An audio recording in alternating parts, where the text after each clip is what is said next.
중국은 절대 못 참지.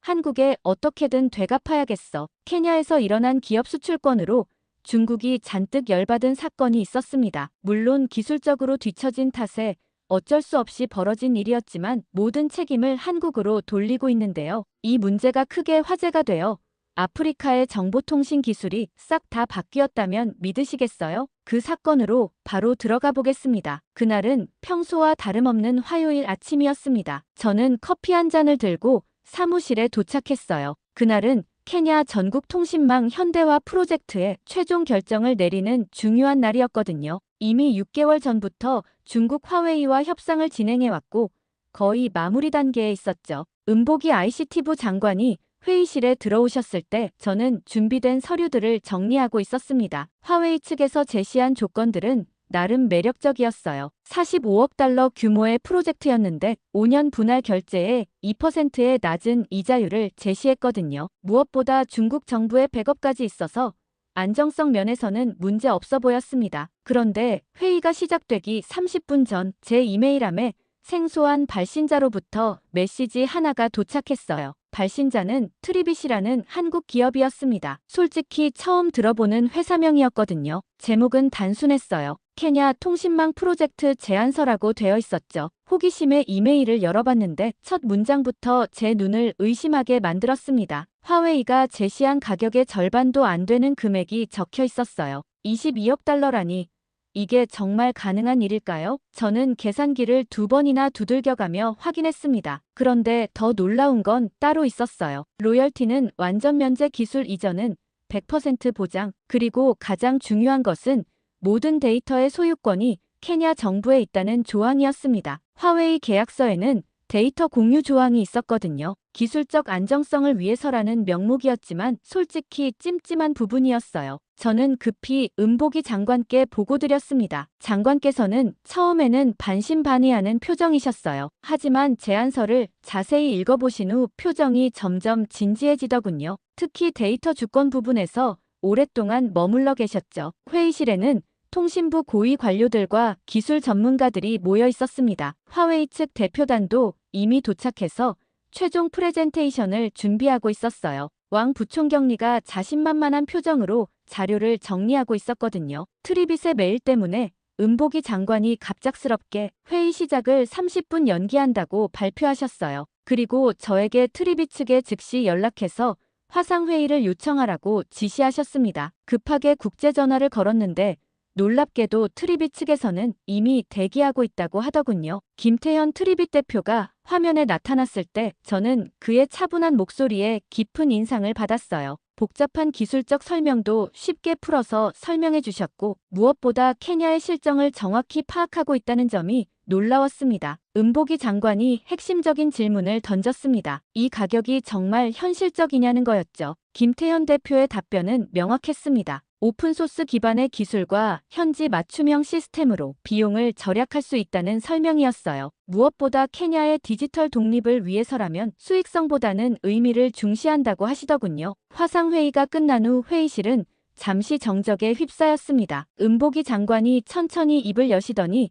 제가 평생 잊지 못할 말씀을 하셨어요. 우리가 감시받으려고 통신망을 까는 건 아니라고 말씀하시면서 진정한 디지털 주권이 무엇인지 다시 생각해봐야 한다고 하셨습니다. 그 즉시 회의를 연기해야겠다고 화웨이 측에 알렸죠. 화웨이 측은 우리의 갑작스러운 회의 연기에 당황하는 기색이 역력했어요. 왕 부총경리가 계속 시계를 보면서 불안해하는 모습이 보였거든요. 하지만 은보기 장관은 이미 마음을 정하신 것 같았습니다. 회의가 재개되자 은보기 장관이 트리빗의 제안서를 공개했습니다. 참석자들 사이에서 웅성거림이 일어났어요. 은조로 기술팀장이 먼저 입을 열었는데 이 가격이 정말 현실적이냐고 의문을 표했습니다. 화웨이 절반 가격이라니 믿기 어렵다고 하더군요. 그때 무한기 경제협력 담당관이 강하게 반대 의견을 냈어요. 한국 같은 작은 나라의 중소기업이 우리나라 전체 통신망을 감당할 수 있겠냐고 따졌습니다. 중국은 세계 2위 경제대국이고 화웨이는 글로벌 1위 통신장비 업체라면서 검증되지 않은 한국 기업에게 맡기는 건 너무 위험하다고 주장했어요. 무한기는 계속해서 중국과의 관계를 강조했습니다. 중국이 케냐에 얼마나 많은 투자를 했는지, 1대1로 프로젝트로 우리가 얼마나 혜택을 받는지 열거하면서 이런 기회에 중국을 저버리면 안 된다고 목소리를 높였어요. 한국은 케냐와 역사적 연관도 없고 경제 규모도 중국에 비할 바가 아니라고 깎아내렸죠. 하지만 은조로 팀장이 무완기의 주장에 반박했습니다. 베트남과 방글라데시에서 트리빗이 보여준 성과를 조사해봤는데 결과가 인상적이라고 보고했어요. 특히 베트남에서는 기존 중국 시스템보다 속도와 안정성이 모두 뛰어났다고 현지 언론들이 보도했다고 했습니다. 무완기가 다시 반박했어요. 베트남이나 방글라데시 같은 작은 나라와 케냐는 규모가 다르다면서 한국 기업이 과연 5천만 케냐 국민의 통신을 책임질 수 있겠냐고 의문을 제기했습니다. 만약 시스템에 문제가 생기면 누가 책임질 거냐고 따졌어요. 그런데 갑자기 재정차관이 예산 측면을 언급했습니다. 트리빗과 계약하면 23억 달러를 절약할 수 있다고 계산 결과를 발표했어요. 이 돈으로 교육이나 의료 분야에 더 많은 투자를 할 수 있다고 했죠. 그러자 무완기가 또다시 반대했습니다. 싼 게 비지떡이라면서 나중에 문제가 생겨서 추가 비용이 들어가면 결국 더 비싸질 거라고 주장했어요. 중국은 국가가 보증하는 안정성이 있지만 한국 중소기업은 언제 망할지 모른다고 깎아내렸습니다. 하지만 장관님께서는 데이터 주권 문제를 언급하면서 화웨이 계약서의 데이터 공유 조항이 우리 국민들의 사생활을 중국에 넘겨주는 것과 같다고 우려를 표했습니다. 반면 트리빗은 모든 데이터를 케냐 국내에서만 보관하겠다고 약속했다고 했어요. 그게 가장 결정적인 이유였다고 말했습니다. 그러자 무완기는 기술적 안정성을 위해서는 데이터 공유가 필요하다면서 중국이 케냐 국민들의 개인정보에 관심이나 있겠냐고 반문했어요. 오히려 한국 같은 작은 나라가 더 위험할 수 있다고 주장했죠. 한국 측에 넘어가면 보이스 피싱이나 범죄 사기에 연루될 가능성이 훨씬 클 거라고 했습니다. 무완기는 끝까지 반대했지만 다른 참석자들은 대부분 장관의 결정에 동의하는 분위기였어요. 그렇게 중국과의 협상이 미뤄지고 한국 측 조건을 다시 검토해보기로 했죠. 그 다음 날 아침 제가 사무실에 도착하자마자 비서 아키니에미가 급하게 달려왔어요. 중국 대사관에서 긴급 면담을 요청했다고 하더군요. 왕 대사가 직접 은보기 장관과의 만남을 원한다는 내용이었습니다. 이렇게 빨리 반응이 올 줄은 몰랐거든요. 오전 10시 중국 대사관에서 왕 대사와 경제참사관이 ICT부로 찾아왔어요. 왕 대사의 표정이 평소보다 훨씬 진지했습니다. 저는 회의실 준비를 하면서 긴장감을 감출 수 없었어요. 이런 고위급 면담이 이렇게 급작스럽게 이뤄지는 경우는 처음이었거든요. 은보기 장관과의 면담에서 왕 대사는 중국 정부의 깊은 우려를 표명하고 있었습니다. 케냐와 중국 간의 오랜 우정을 언급하면서 갑작스러운 계약 변경이 양국 관계에 미칠 영향을 걱정한다고 하더라고요. 특히 1대1로 프로젝트의 연속성 차원에서도 화웨이와의 협력이 중요하다고 강조했습니다. 그런데 갑자기 중국 측에서 믿기 어려운 제안을 했어요. 기존 45억 달러 계약에 10억 달러를 추가로 지원하겠다고 제안했다는 겁니다. 총 55억 달러 규모로 확대해서 케냐의 디지털 인프라를 완전히 업그레이드 하겠다고 했어요. 이 정도면 케냐 정부가 흔들릴 만한 조건이었죠. 중국에선 어떻게든 길을 쓰고 한국과의 계약을 막으려고 하는 듯 보였습니다. 장관님은 케냐의 정보를 케냐 안에서만 유지할 수 있냐고 물었지만 중국 측은 그건 어렵다고 얘기했어요. 그 대신 이렇게 돈을 많이 주는 거 아니냐고 했죠. 저는 그 돈이라면 더 이상 거절하기가 어렵겠다고 생각했어요. 한국과의 계약은 취소되나 보다 싶었죠. 하지만 은보기 장관의 답변은 의외였습니다. 돈보다 중요한 건 케냐의 주권이라고 말씀하셨어요. 아무리 많은 돈을 제시해도 케냐 국민들의 데이터가 외국으로 넘어가는 건 받아들일 수 없다고 하시더라고요. 장관님의 이런 확고한 입장에 저는 정말 감동받았어요. 하지만 중국 대사관 측은 그날 오후에도 포기하지 않았습니다. 이번에는 무완기 경제협력 담당관을 별도로 만나자고 요청했다는 소식을 들었어요. 무완기가 중국 편에 서 있다는 걸 알고 있었던 거죠. 저는 이런 개별 접촉이 위험하다고 생각했지만 무완기는 이미 중국 대사관으로 향한 후였어요. 한참 뒤 갑자기 무완기 담당관은 제게 차 한잔하자며 잠깐 나오라고 했습니다. 그러면서 제게 귀띔해준 내용이 충격적이었습니다. 중국 측에서 무한기 개인에게도 상당한 인센티브를 제시했다는 거예요. 베이징 대학 초청 연구원 자리와 함께 자녀 교육 지원까지 약속했다고 하더군요. 그러면서 저도 이런 조건을 같이 받을 수 있다며 같이 중국 측의 손을 잡자고 얘기했어요. 그러면서 한국 기업과의 계약이 정말 안전한지 다시 한번 검토해보자고 제안했습니다. 트리빗의 기술력을 의심하는 건 아니지만 만약의 사태에 대비해서 중국과의 관계도 유지해야 한다고 주장했어요. 저는 단박에 거절했습니다. 이런 식으로 개별 공무원들을 포섭하려는 시도가 노골적이었어요. 도대체 얼마나 많은 공무원들을 포섭하려고 하는 걸까 싶기도 했죠. 그런데 이때 화웨이 베이징 본사에서도 움직임이 있었다는 소식이 들려왔어요. 런 화웨이 부회장이 직접 나이로비로 오겠다고 통보해왔다는 겁니다. 아프리카 전체를 총괄하는 고위급 임원이 갑자기 케냐를 방문한다는 건 상당히 이례적인 일이었어요. 게다가 다음날 아침 뉴스에서 더욱 놀라운 소식을 접했습니다. 중국 외교부 대변인이 정례 브리핑에서 한국 케냐 간의 기술 협력에 대해 언급했다는 거예요. 직접적으로 반대한다고 하지는 않았지만 검증되지 않은 기술의 위험성을 경고한다는 식으로 우회적으로 압박했대요.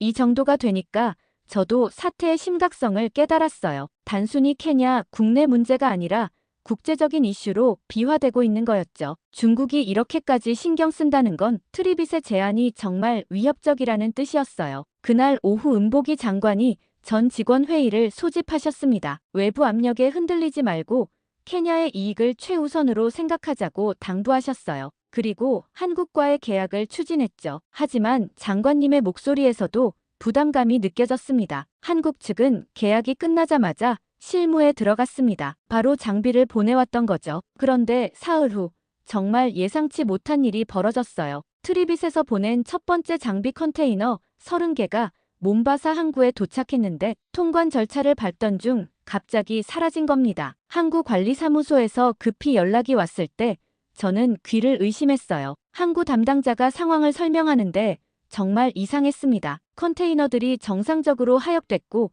임시 보관소에 적재됐는데 다음날 아침에 확인해보니 흔적도 없이 사라져 있었다는 거예요. CCTV도 그날 밤만 고장났다고 하더군요. 이런 우연이 어디 있겠어요. 더 의심스러운 건 그 컨테이너들을 운송했던 트럭 기사들이 모두 잠적했다는 점이었어요. 평소에 항구에서 일하던 현지 기사들이 아니라 갑자기 나타난 외부 업체 소속이었다고 했습니다. 담당자가 트럭 회사에 연락해봤는데 그런 회사는 존재하지도 않았다고 하더군요. 김태현 트리빗 대표에게 급히 상황을 보고했을 때 그분의 반응이 제게는 의외였어요. 굉장히 침착하더라고요. 그러면서 최악의 상황에선 이럴지도 모르겠다고 예상하긴 했다면서 오히려 침착하게 대안을 제시하셨습니다. 항공 운송으로 긴급 장비를 보내겠다고 하시면서 이런 일로 케냐에 피해를 주지 않겠다고 약속하셨어요. 하지만 항공 운송도 순탄치 않았습니다. 인천공항에서 출발한 화물기가 두바이에서 기술적 문제로 지연됐다는 연락이 왔어요. 엔진 점검이 필요하다면서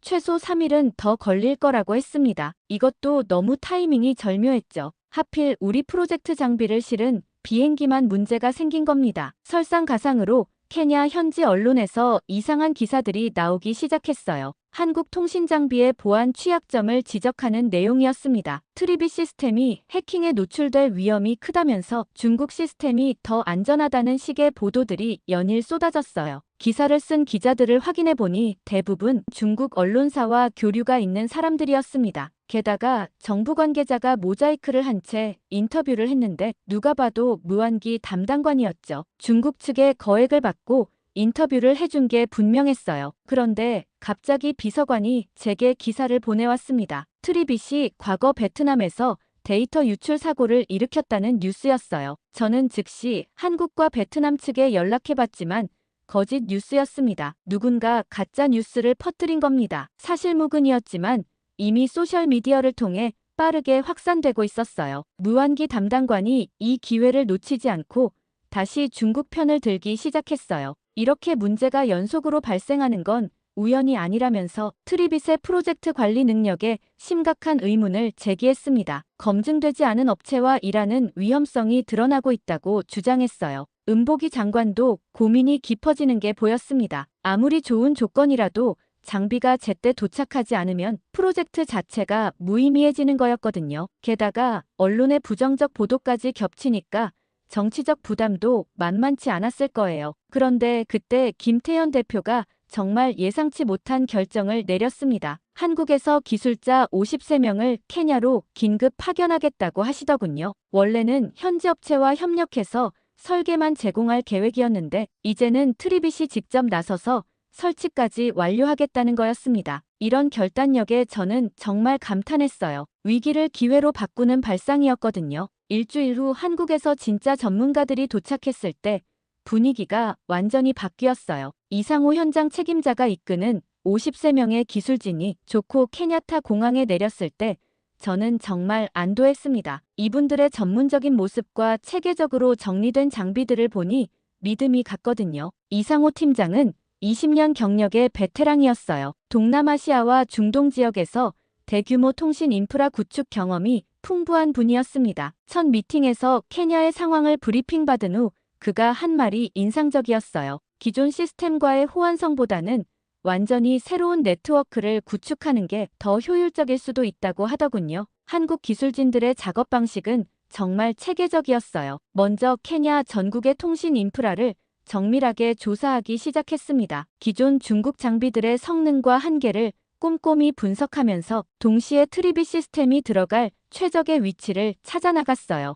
특히 인상 깊었던 건 그들이 현장에서 일하는 모습이었습니다. 중국 기술자들과는 확연히 다른 접근 방식이었거든요. 중국 팀이 대충 설치하고 나중에 문제가 생기면 그때 해결하는 시기였다면 한국 팀은 처음부터 완벽을 추구했어요. 케이블 하나하나까지 정밀하게 측정하고 최적의 각도로 설치했습니다. 심지어 미래에 발생할 수 있는 확장 가능성까지 미리 고려해서 여유 공간을 확보해 두더군요. 첫 번째 시범 설치는 나이로비 시내 작은 상업지구에서 시작됐습니다. 화웨이 장비가 설치되지 않은 새로운 구역을 선택한 거였어요. 이상호 팀장의 전략이었는데 일단 트리빗 시스템만으로 완벽하게 작동하는 모습을 보여주겠다는 거였습니다. 결과는 정말 놀라웠어요. 기존 중국 시스템보다 데이터 전송 속도가 30% 빨랐고 안정성도 훨씬 뛰어났습니다. 그 지역 상인들이 인터넷 속도가 갑자기 빨라졌다며 신기해했다는 소식이 들려왔어요. 카페 사장 음투가 와서 고맙다고 인사할 정도였습니다. 은보기 장관이 직접 현장을 방문해서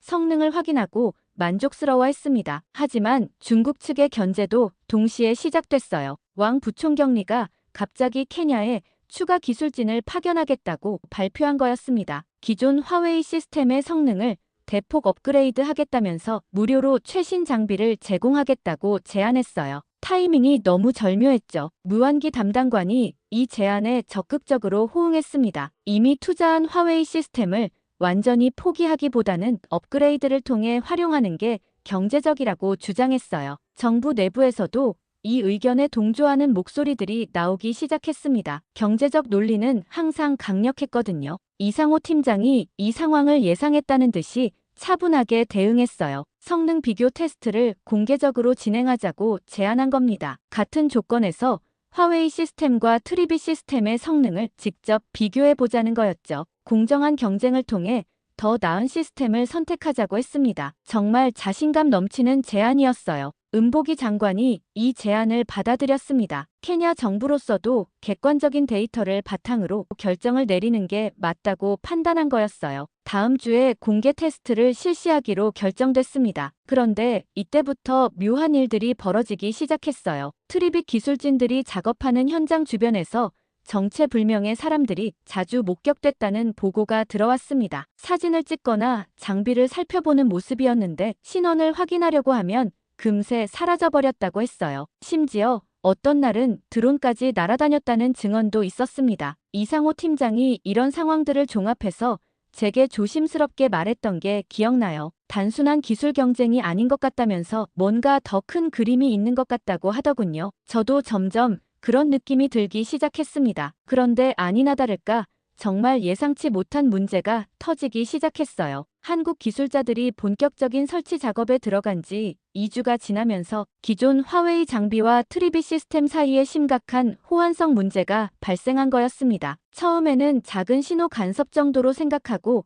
금방 해결될 거라 생각했죠. 한국 팀에서도 별 문제가 아니라고 했거든요. 그날 아침 저는 집에서 8시 뉴스를 보고 있었어요. 평소처럼 아나운서 카리우키가 오늘의 주요 뉴스를 전하고 있었는데 갑자기 화면이 검게 변했습니다. 카리우키가 당황한 표정으로 뭔가를 말하려던 순간 화면이 완전히 사라져버렸어요. 전국 방송이 중단된 거였습니다. 저도 처음에는 우리 집 TV 문제인 줄 알았는데 라디오에서 방송 사고 소식이 나오더군요. 30분 후 방송국 기술팀장 음코마가 급히 제게 연락해왔어요. 문제가 생겼다며 즉시 복구해달라고 다급하게 요청했습니다. 이상호 팀장이 현장으로 달려가서 확인해보니 정말 이상한 상황이었어요. 트리비 장비 자체는 완벽하게 작동하고 있는데 화웨이 시스템과 연결되는 지점에서 계속 신호가 끊어지고 있었습니다. 그날 점심시간에는 더 심각한 일이 벌어졌어요. 은행 통신은 제대로 연결되고 있는지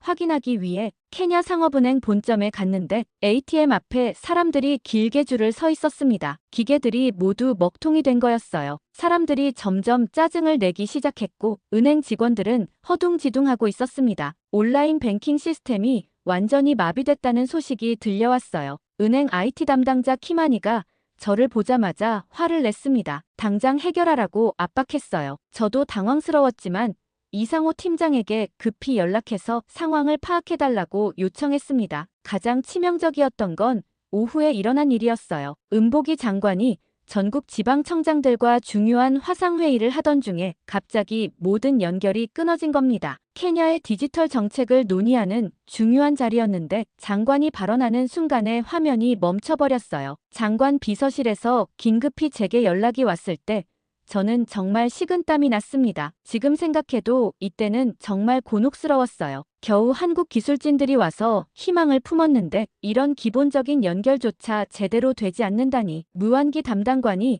제게 따가운 시선을 보내는 것도 느껴졌습니다. 역시 성급한 결정이었다는 식으로 말이죠. 이상호 팀장과 한국 기술진들이 밤새 원인을 분석했지만 명확한 답을 찾기 어려웠어요. 모든 장비가 개별적으로는 정상 작동하는데 화웨이 시스템과 연결할 때만 문제가 생기는 거였습니다. 진단 프로그램을 돌려봐도 명확한 오류 코드가 나오지 않았어요. 마치 보이지 않는 벽에 막힌 것 같다고 하더군요. 재정차관이 이 상황을 보고받고 심각한 우려를 표했어요. 프로젝트가 이렇게 계속 지연되면 정부 업무 전반의 차질이 불가피하다면서 빠른 해결책을 찾아야 한다고 압박했습니다. 무한기 담당관은 이 기회를 놓치지 않고 트리빗의 기술력에 의문을 제기하기 시작했어요. 하지만 기술팀장이 한참을 고민해봤다며 제게 은밀히 놀라운 가설을 제시했습니다. 이게 단순한 호환성 문제가 아니라 구조적인 문제일 수 있다는 거예요. 화웨이 시스템이 워낙 독자적인 방식으로 설계되어 있어서 다른 시스템과의 연동이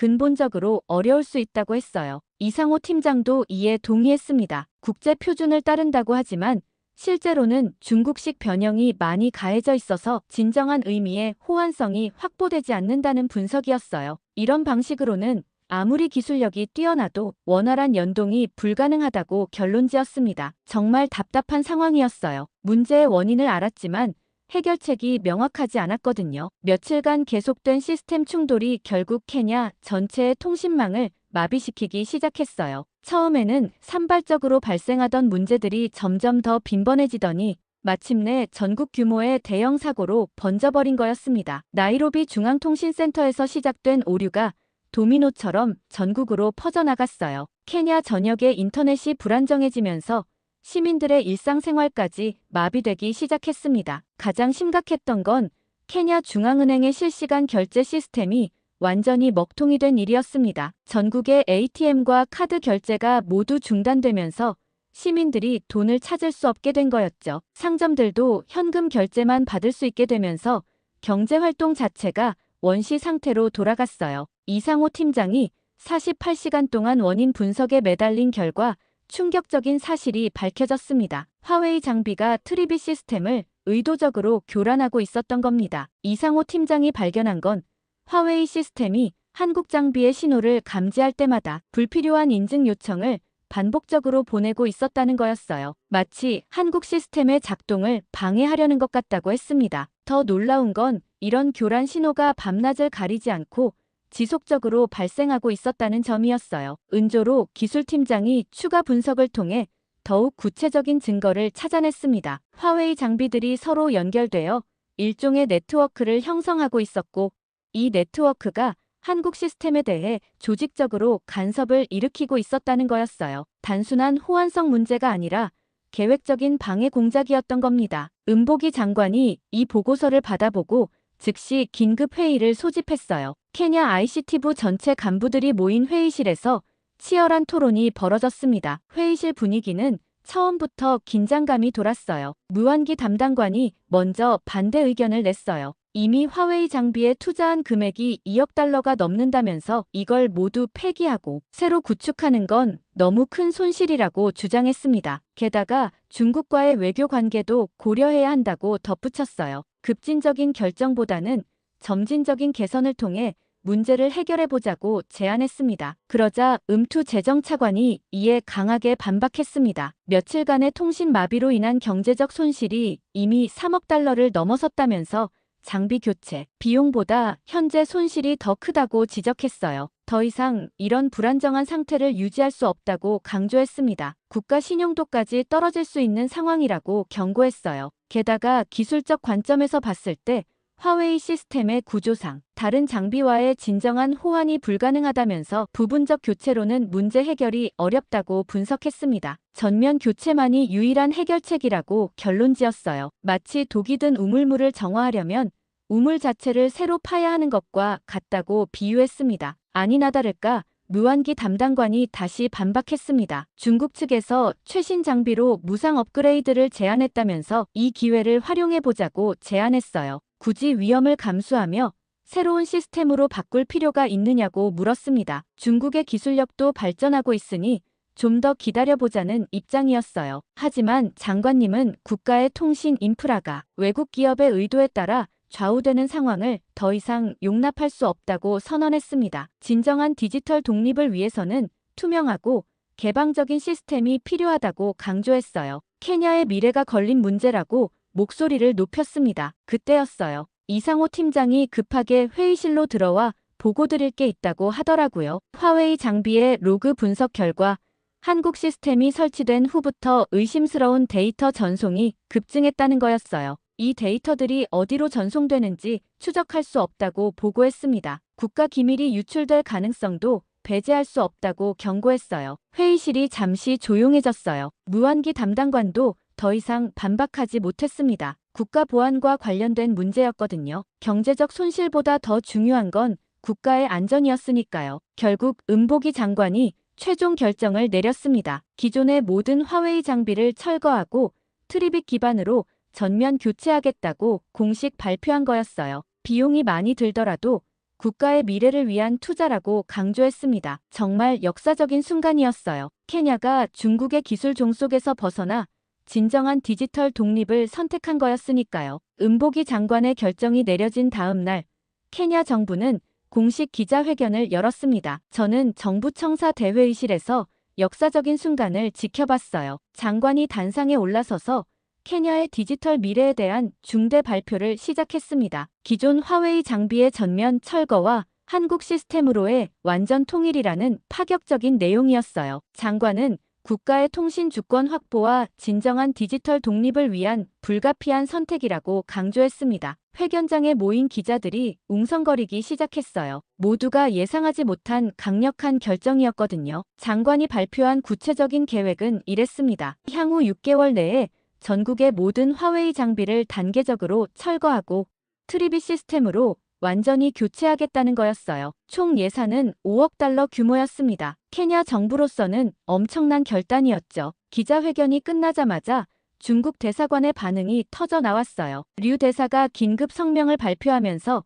케냐 정부의 일방적인 결정에 강력히 항의한다고 밝혔습니다. 기존 계약의 파기는 국제법 위반이라면서 법적 대응도 검토하겠다고 경고했어요. 심지어 중국 상무부도 즉시 성명을 냈습니다. 케냐의 결정이 양국 경제 협력에 심각한 타격을 줄 것이라며 우려를 표명했어요. 1대1로 사업에도 영향을 미칠 수 있다고 암시하면서 압박을 가해왔습니다. 중국 측의 당황한 기색이 역력했어요. 이에 왕 부총경리가 급히 케냐로 날아와서 긴급 면담을 요청했습니다. 화웨이 본사 차원에서 최대한의 양보안을 제시하겠다면서 재협상을 제안했어요. 하지만 은보기 장관은 이미 내린 결정이라며 단호하게 거절했습니다. 중국 대사관 앞에서는 시위까지 벌어졌어요. 일부 친중 성향의 케냐인들이 정부 결정에 반대한다며 피켓을 들고 나온 거였어요. 하지만 이들의 규모는 예상보다 훨씬 작았습니다. 오히려 일반 시민들의 반응은 정반대였거든요. 나이로비 시내 곳곳에서는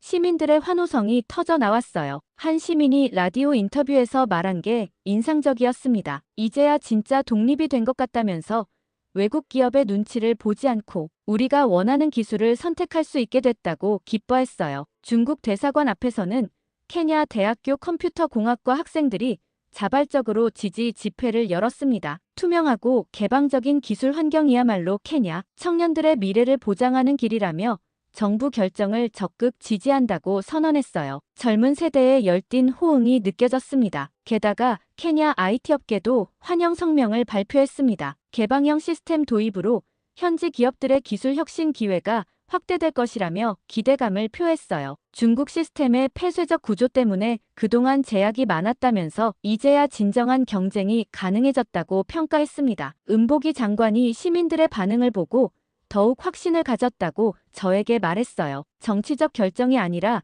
국민을 위한 선택이었다는 게 증명됐다면서 앞으로 더욱 박차를 가해 프로젝트를 추진하겠다고 다짐했습니다. 국제 언론들도 케냐의 결정에 주목하기 시작했어요. 아프리카 국가가 중국의 기술 종속에서 벗어나려는 시도라며 관심을 보였습니다. 다른 아프리카 국가들에게도 영향을 미칠 수 있는 상징적 사건이라고 분석했어요. 그렇게 케냐 정부의 결정이 발표된 지 일주일 후 중국 측에서 예상치 못한 반격이 시작됐어요. 베이징 본사에서 급파된 화웨이 최고 기술 책임자 장 웨이밍이 나이로비에 도착하면서 상황이 급변했습니다. 그는 기자회견을 열고 한국 수준에 맞춰서 우리도 똑같이 제시하겠다며 파격적인 결단을 내렸어요. 장 웨이밍이 발표한 내용은 정말 놀라웠습니다. 화웨이가 케냐를 위해 특별히 개발한 차세대 통신 시스템을 무료로 제공하겠다는 거였어요. 기존 장비의 성능을 10배 향상시킨 혁신적인 기술이라고 주장했습니다. 심지어 설치와 유지 보수까지 20년간 무상으로 해주겠다고 약속했어요. 중국 기술진 200명이 추가로 케냐에 파견됐습니다. 하지만 곧 예상하지 못한 벽에 부딪혔어요. 이상호 팀장이 케냐에 구축한 시스템은 완전한 오픈소스 기반의 케냐의 특수한 환경에 맞춘 맞춤형 구조였습니다. 화웨이의 폐쇄적이고 고정적인 시스템과는 완전히 다른 철학이었거든요. 중국 기술자들이 이 구조를 파악하려고 분석했지만 근본적인 문제가 있었습니다. 화웨이의 구조 자체가 오픈소스와 양립할 수 없었던 거예요. 한 중국 엔지니어가 동료에게 하소연하는 걸 들었는데 한국 시스템이 너무 유연해서 도저히 감당할 수 없다고 하더군요. 기술적 접근이 막히자 중국 측에서 다른 전술을 시도했습니다. 어느 날 저녁 호텔로 돌아가는 길에 중국 대사관 경제 담당관 천하오가 우연을 가장에 나타났어요. 커피 한잔 하자며 근처 카페로 이끌더니 은밀한 제안을 시작했습니다. 천하오가 처음에는 케냐 중국 협력의 중요성에 대해 장황하게 설명했어요. 양국 관계가 얼마나 소중한지, 경제 협력이 케냐 발전에 얼마나 중요한지를 강조했습니다. 그러다가 슬그머니 본론으로 들어갔어요. 제가 케냐 정부의 결정에 영향력을 행사해서 화웨이와의 재협상을 성사시키면 개인적으로 상당한 보상을 해주겠다는 거였습니다. 구체적으로 100만 달러를 스위스 은행 계좌로 송금해주겠다고 제안했어요. 심지어 중국 내 합작 사업 기회까지 보장해주겠다고 덧붙였습니다. 천하오가 말하길 이건 단순한 거래가 아니라 양국 우호 증진을 위한 상호 협력이라고 포장했어요. 제가 중간 역할을 해주면 케냐도 중국도 모두 윈윈할 수 있다고 설득했습니다. 개인적으로도 큰 기회를 놓치지 말라고 종용했어요. 저는 정말 당황스러웠지만 차분하게 거절했습니다. 케냐의 미래가 걸린 문제를 개인적 이익으로 좌우할 수 없다고 분명히 말했어요. 국가의 기술 독립보다 중요한 건 없다고 강조했습니다. 천하오가 재고해보라며 명함을 건네줬지만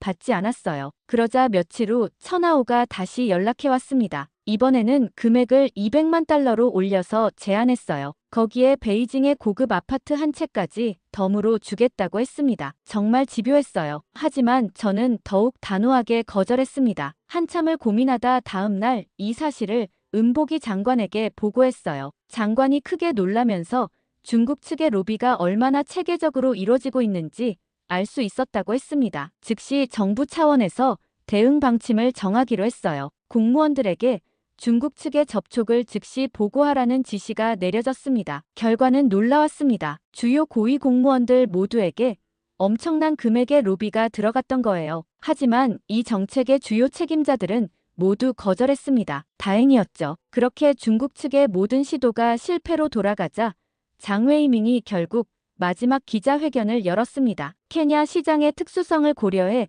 당분간은 지켜보겠다는 애매한 표현으로 사실상 포기를 시사했어요. 200명의 기술진도 단계적으로 철수하기 시작했습니다. 중국 측의 공개적인 로비가 실패로 돌아간 그날 밤 정말 예상치 못한 일이 벌어졌어요. 오후 11시경 트리빅 기술진들이 머물고 있던 나이로비 힐튼 호텔에 갑자기 정전이 발생한 거였습니다. 처음에는 단순한 전력 공급 문제인 줄 알았는데 30분 후 전기가 복구됐을 때 심각한 상황이 드러났어요. 이상호 팀장이 급히 제게 연락해왔습니다. 호텔방에 설치해둔 백업 서버에서 중요한 데이터가 사라졌다는 거였어요. 케냐 통신망 설계도와 보안 프로토콜 정보가 들어있던 파일들이 흔적도 없이 삭제된 상태였다고 했습니다. 더 놀라운 건 정전이 트리빅팀이 머물던 21층에서만 발생했다는 점이었어요. 다른 층의 투숙객들은 아무런 문제가 없었다고 했습니다. 호텔 매니저 음카루가 당황해하면서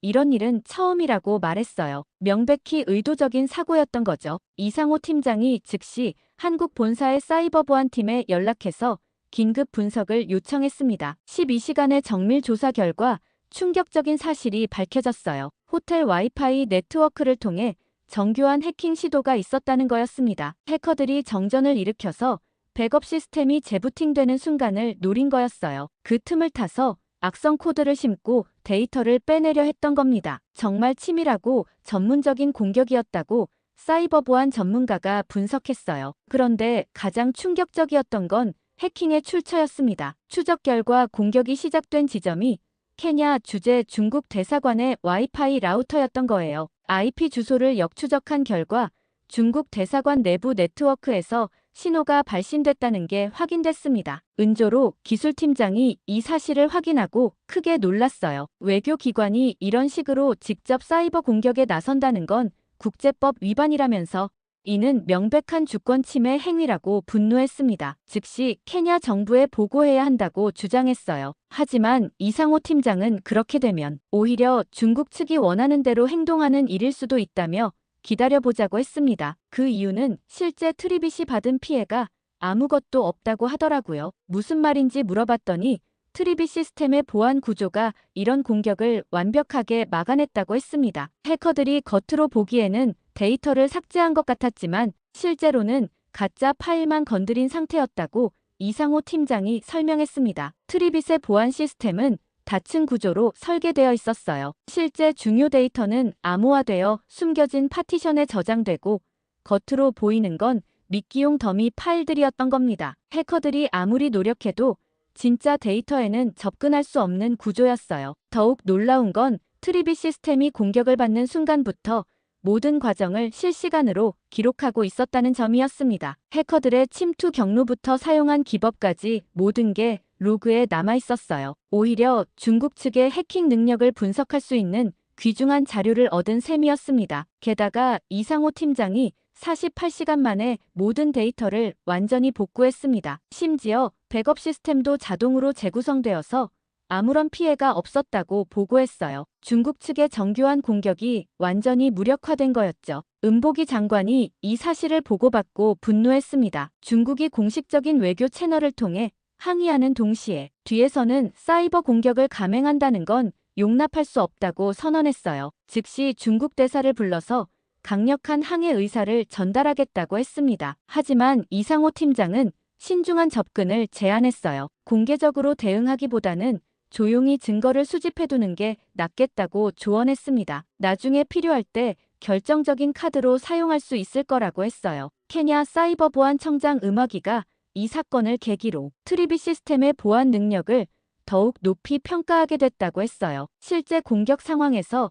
완벽한 방어력을 입증한 거였으니까요. 중국 장비였다면 이미 모든 정보가 유출됐을 거라고 분석했습니다. 정말 아슬아슬한 순간이었어요. 하지만 결과적으로는 트리비 시스템의 우수성을 더욱 확실하게 증명하는 계기가 됐습니다. 중국의 마지막 카드마저 무력화된 셈이었죠. 그런데 중국 측의 사이버 공격이 실패로 돌아간 며칠 후 예상치 못한 반격이 시작됐어요. 중국 대사관에서 긴급 기자회견을 열고 완전히 뒤바뀐 주장을 펼친 거였습니다. 류 대사가 단상에 서서 한국 측에서 중국 시설에 해킹 시도를 했다며 강력히 규탄한다고 발표했어요. 정말 황당한 주장이었습니다. 자신들이 공격을 했으면서 오히려 피해자인 척하는 거였어요. 류 대사는 중국 대사관의 컴퓨터 시스템이 한국 기술진들에 의해 침해당했다고 주장했습니다. 심지어 기밀 외교 문서까지 유출됐다며 피해 규모를 과장해서 발표했어요. 중국 관영신화통신에서 이 내용을 대대적으로 보도하기 시작했습니다. 한국의 사이버 공격 능력이 얼마나 위험한지 경고하는 기사들이 연일 쏟아졌어요. 케냐가 한국 시스템을 도입하면 국가 기밀이 모두 한국으로 유출될 수 있다고 위협했습니다. 케냐 현지 언론들도 이 소식을 다루기 시작했어요. 친중 성향의 일간지 데일리 네이션에서는 일면 톱 기사로 다뤘습니다. 한국 기술의 안전성에 대한 의구심을 제기하는 내용들이었어요. 시민들 사이에서도 걱정스러운 목소리들이 나오기 시작했습니다. 나이로비 시내 카페에서 들은 시민들의 대화가 기억나요. 한 중년 남성이 친구에게 말하는 걸 우연히 들었는데 한국 시스템이 정말 안전한지 의심스럽다고 하더군요. 중국이 거짓말을 할 이유가 없지 않느냐면서 걱정하고 있었어요. 게다가 중국의 주장에 동조하면서 성급한 시스템 교체를 재고해야 한다고 목소리를 냈습니다. 은보기 장관도 이런 여론 변화를 감지하고 고민에 빠졌어요. 장관실에서 만난 자리에서 장관이 저에게 말했는데 국민들의 신뢰를 잃으면 정책 추진이 어려워진다면서 우려를 표했습니다. 뭔가 확실한 증거를 보여줄 필요가 있다고 하더군요. 그때 이상호 팀장이 이 상황을 타개할 획기적인 아이디어를 제시했습니다. 말로만 설명하지 말고 시민들이 직접 체험할 수 있는 공개 시연회를 열자는 거였어요. 나이로비 한복판에서 신형 통신 모듈을 공개하고 누구나 성능을 확인할 수 있게 하자고 제안했습니다. 은보기 장관이 이 아이디어를 적극 지지했어요. 투명한 공개 시연을 통해 한국 기술의 우수성을 증명하자고 결정했습니다. 케냐 정부가 공식 후원하는 대규모 행사로 기획하기로 했어요. 일주일 후 나이로비 중심가 우후루 공원에서 케냐 디지털 미래 체험전이 개막했습니다. 정말 대단한 규모였어요. 축구장만한 부스에 최신 통신 장비들이 전시되고 시민들이 자유롭게 체험할 수 있게 구성됐습니다. 가장 인기를 끈 건 5G 체험 코너였어요. 시민들이 직접 스마트폰으로 고화질 영상을 다운로드해보고 속도를 확인할 수 있었습니다. 한쪽에는 기존 중국 시스템이, 다른 쪽에는 새로운 한국 시스템이 나란히 설치되어서 실시간 비교가 가능했어요. 결과는 정말 압도적이었습니다. 한국 시스템의 다운로드 속도가 중국 시스템보다 2배 이상 빨랐어요. 같은 영화 파일을 봤는데 중국 시스템은 5분이 걸렸지만 한국 시스템은 2분 만에 완료됐습니다. 시민들이 직접 확인할 수 있는 명확한 차이였어요. 나이로비 대학생 카마우가 체험 후 소감을 말하는 게 인상적이었어요. 이런 속도로 인터넷을 쓸 수 있다면 온라인 수업이나 화상회의가 훨씬 원활해질 거라면서 기대감을 표했습니다. 케냐의 디지털 교육 발전에 큰 도움이 될 거라고 했어요. 상인들은 카드 결제 속도가 이렇게 빨라지면 장사하기가 훨씬 편해질 거라면서 빨리 전국에 설치됐으면 좋겠다고 했어요. 고객들이 기다리는 시간이 줄어들어서 매출 증대에도 도움이 될 거라고 기뻐했습니다. 그런데 시연회 둘째 날에는 더욱 놀라운 일이 벌어졌어요. 중국 기술진들이 몰래 와서 한국 시스템을 체험해보고 있었던 겁니다. 왕 부총경리의 부하 직원들이 시민인 척 가장하고 성능을 확인하고 있었어요. 그들의 당황한 표정이 모든 걸 말해줬습니다. 시민들의 반응이 폭발적이었어요. 체험을 마친 시민들이 자발적으로 환호성을 지르기 시작했습니다. 이게 진짜다. 이런 속도가 가능하다니.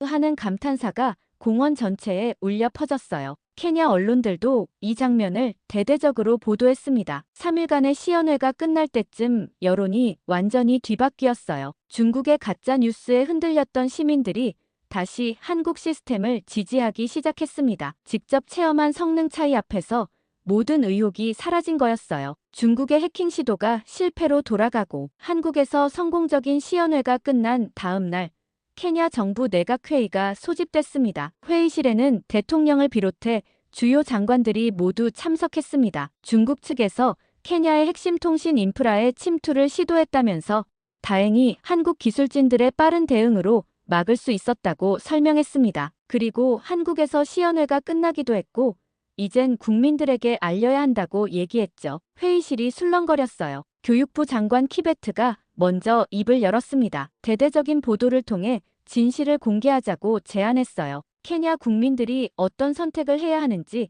분명히 알 권리가 있다고 강조했습니다. 재무부 장관 로토도 동조했어요. 국가 안보에 관련된 문제를 숨길 이유가 없다면서 오히려 투명하게 공개하는 게 국민의 신뢰를 얻는 길이라고 말했습니다. 중국이 케냐를 어떻게 생각하고 있는지 보여주는 사건이라고 덧붙였어요. 하지만 한 사람만은 다른 의견을 냈습니다. 교통부 장관 무안기였어요. 그는 조심스럽게 말했습니다. 아직 확실한 증거가 부족한 상황에서 성급한 발표는 외교적 마찰을 일으킬 수 있다고 우려했어요. 중국과의 관계를 고려해야 한다면서 신중론을 펼쳤습니다. 무안기 담당관이 계속해서 중국 측 입장을 대변했어요. 혹시 기술적 오류였을 가능성은 없는지 아니면 다른 해커들이 중국으로 위장한 건 아닌지 의문을 제기했습니다. 섣부른 결론을 내리기보다는 더 정밀한 조사가 필요하다고 주장했어요. 그때 장관님께서 무안기 담당관을 주의 깊게 바라봤습니다. 왜 그렇게 중국을 감싸려고 하는지 궁금하다는 표정이었어요.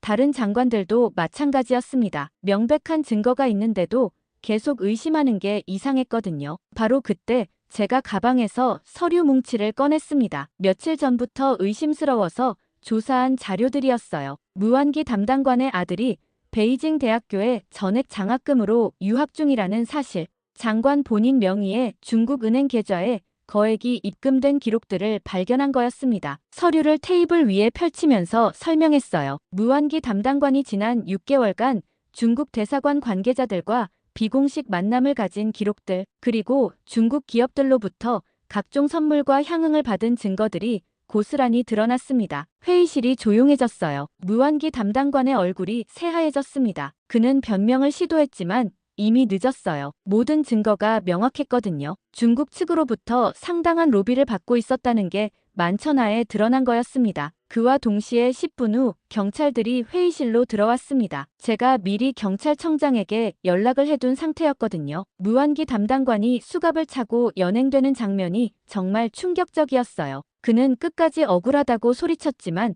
아무도 귀 기울이지 않았습니다. 이 사건이 있은 후 즉시 기자회견을 열었습니다. 중국의 해킹 시도와 정부 내 부패 사건을 모두 공개하기로 결정한 거였습니다. 투명성이야말로 민주주의의 기본이라면서 모든 진실을 국민들에게 알리겠다고 선언했어요. 그날 저녁 케냐 국영방송 KBC에서 특별 뉴스가 방송됐습니다. 앵커가 엄숙한 표정으로 보도를 시작했어요. 중국이 케냐의 통신 인프라에 해킹을 시도했다는 사실과 정부, 고위 관료가 중국으로부터 뇌물을 받았다는 내용이 자세히 다뤄졌습니다. 방송에서는 트리빗의 기술적 우수성도 함께 부각됐어요. 한국 시스템이 중국 시스템보다 성능 면에서 압도적으로 우수할 뿐만 아니라 보안 측면에서도 철벽 같은 방어력을 보여줬다고 보도했습니다. 중국은 기술로는 이길 수 없으니까 해킹이라는 불법적 수단까지 동원했다고 분석했어요. 시민들의 반응은 폭발적이었습니다. 케냐를 무시하고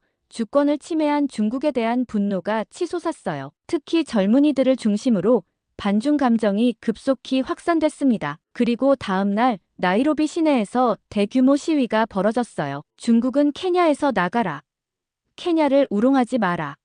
하는 구호가 시내 곳곳에서 울려 퍼졌습니다. 시위대는 중국 대사관 앞까지 행진했어요. 케냐 대학교 학생들이 주도한 시위가 특히 격렬했습니다. 중국인 유학생들과 중국 기업 직원들의 추방을 요구하는 구호가 나왔어요. 케냐의 미래를 훔치려는 자들을 용납할 수 없다는 플래카드가 곳곳에 걸렸습니다. 나이로비 시내 차이나타운에서도 긴장이 고조됐어요. 중국 식당과 상점들이 하나둘 문을 닫기 시작했습니다. 중국인들을 향한 적대적 시선이 느껴진다면서 외출을 자제하는 분위기였어요. 중국 대사관은 급히 성명을 발표했습니다. 해킹 의혹을 강력히 부인하면서 케냐 정부의 일방적 발표에 유감을 표한다고 했어요. 하지만 이미 여론은 돌이킬 수 없을 정도로 악화된 상태였습니다. 케냐 시민 무투아가 KBC 인터뷰에서 한 말이 인상적이었어요. 중국이 겉으로는 친구인 척하면서 뒤로는 케냐를 해치려 했다면서 이런 나라를 어떻게 믿을 수 있겠느냐고 분노를 표출했습니다. 은보기 장관이 이 상황을 보면서 저에게 말했어요. 진실을 밝혀준 것에 대해 정말 고맙다고. 만약 계속 숨겨뒀다면 케냐가 더 큰 피해를 당했을 거라고 했습니다. 정말 극적인 반전이었어요. 중국의 마지막 발악이 오히려 자신들의 본 모습을 드러내는 결과를 낳은 거였습니다. 케냐 국민들이 누가 진짜 친구이고 누가 가짜 친구인지 분명히 알게 된 사건이었어요. 나이로비에서의 성공적인 공개 시연회 소식이 동아프리카 전역으로 퍼져나가면서 예상치 못한 일들이 벌어지기 시작했어요. 시연회가 끝난 지 일주일도 안 되어서 우간다 정보통신부 차관 무세베니가 급히 나이로비로 날아왔습니다. 공식적으로는 케냐 시찰이라고 했지만 실제 목적은 따로 있었어요. 우간다도 노후화된 통신 인프라 때문에 고민이 많다면서 케냐처럼 현대적인 시스템을 도입하고 싶다고 말했습니다. 그러면서 조심스럽게 물어봤어요. 우간다에도 이런 시스템을 설치해 줄 수 있느냐고 말이죠. 이상호 팀장이 이 요청을 받고 처음에는 당황했어요. 케냐 프로젝트도 아직 완전히 끝나지 않은 상황에서 다른 나라까지 신경 쓸 여력이 있을지 의문이었거든요. 하지만 트리빗 본사에서는 긍정적인 반응을 보였습니다. 아프리카 시장 확대에 좋은 기회라고 판단한 거였어요. 아니나 다를까 우간다와의 협정이 시작되고 나서 아프리카의 다른 나라들도 한국 측에 긴밀히 접촉하기 시작했습니다. 중국이 아프리카에서 기술 패권 경쟁에서 밀리고 있다는 분석 기사들이 쏟아졌어요. 특히 미국과 유럽 언론들이 이 사건을 중국의 기술 굴기 전략에 제동이 걸린 사례로 해석했습니다. 케냐에서도 이 소식이 큰 화제가 됐어요. 은보기 장관이 기자들에게 말한 게 인상적이었습니다. 작은 나라 케냐의 선택이 강대국의 전략을 바꿀 수 있다는 걸 보여준 사례라면서 정말 자랑스럽다고 소감을 밝혔어요. 정말 극적인 반전이었습니다. 중국이 마지막 카드까지 써가며 트리빗을 손에 넣으려 했지만 실패하고 결국 전략적 후퇴를 선택한 거였어요. 중국의 마지막 시도가 막힌 지 한 달 후 트리빗에서 예상치 못한 제안이 들어왔어요. 김동현 회장이 직접 케냐를 방문해서 은보기 장관과 특별한 회의를 갖고 싶다고 연락해온 거였습니다. 단순한 사업 미팅이 아니라 장기적인 파트너십에 대해 논의하고 싶다는 내용이었어요. 회의는 케냐 정부청사 VIP 회의실에서 열렸습니다. 김동현 회장, 이상호 팀장, 그리고 은보기 장관과 몇몇 핵심 관료들이 참석했어요. 분위기는 공식적이면서도 따뜻했습니다. 그동안 함께 어려움을 헤쳐온 동료들의 모임 같은 느낌이었거든요. 김동현 회장이 먼저 입을 열었어요. 케냐에서의 성공이 단순히 비즈니스 성과가 아니라 진정한 파트너십의 결실이라고 말하면서 케냐의 미래를 위해 더 큰 기여를 하고 싶다는 뜻을 밝혔습니다. 그러면서 정말 파격적인 제안을 꺼냈어요. 케냐에 기술연구소와 교육기관을 설립하겠다는 거였습니다. 단순한 장비 공급을 넘어서 인재 양성까지 책임지겠다고 했어요. 은보기 장관의 눈이 반짝였습니다. 정말 그런 계획을 갖고 있는 건지 되물으면서 우리가 가장 필요로 하는 게 바로 그런 거였다고 감탄했어요. 장관은 그동안 케냐 정부가 외국 기술에만 의존하는 게 고민이었다고 털어놨습니다. 자체적인 기술 능력을 키우는 게 국가 발전의 핵심인데 그걸 도와줄 파트너를 찾기 어려웠다고 하더군요. 김 회장이 구체적인 계획을 설명했어요. 나이로비에 미래연구소를 설립해서 케냐 젊은이들에게 최신 통신 기술을 가르치겠다고 했습니다. 그리고 우수한 학생들은 한국으로 보내서 더 깊이 있는 교육을 받을 수 있게 지원하겠다고 약속했어요. 케냐에서 많은 걸 배웠으니 이제는 배운 걸 돌려드릴 차례라고 생각한다고 김 회장이 진정성 있게 말했습니다. 단순한 사회 공헌 차원이 아니라 진짜 케냐의 미래를 생각하는 마음이 전해졌어요. 은보기 장관의 목소리가 떨렸습니다. 사실 자신들이 더 감사한 입장이라고 하면서